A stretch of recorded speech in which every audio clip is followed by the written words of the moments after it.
मी product घेतलं माझ्या मिसेससाठी. माझ्या मिसेसला 2011 साली ब्रेस्ट आणि पिशवीला कॅन्सरचा ऑपरेशन झालं होतं आणि त्यानंतर केमो पण घेतले होते.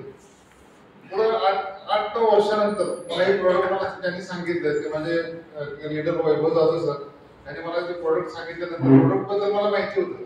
तर 2000 साली जसं ऑफिसर म्हणाले की 1 लाख रुपयाची गाडी, आता ह्याच्यामध्ये सुद्धा जर बघितलं तर 10,700 पासून अगदी 24,000 रेंज आहे.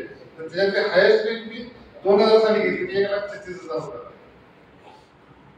त्यावेळी माझ्या मिसेसला काही कॅन्सर नव्हता, पण झाला 11 लाख. 2021 ला मी हे प्रोडक्ट घेतलं. प्रोडक्टचा इफेक्ट असा झाला होता की ते केमोचे काही साईड इफेक्ट होते, जे म्हणजे नाही का प्रतिकार शक्ती वगैरे असणं वगैरे ते खूप कमी असतं अशा लोकांमध्ये. तरी प्रोडक्ट वापरल्यापासून जे तिथे कामामध्ये काम करण्याची तयारी म्हणा किंवा असं बारीक सारीक गोष्टी किंवा हवामानात जरी बदल झाला तर त्याला ते पटकन एक्सेप्ट म्हणजे सर्दी येईल ते व्हायचं. आज कंटिन्यू 2-2.5 वर्ष झालं प्रोडक्ट वापरते, कसलाही त्रास नाही आणि पहिल्यापेक्षा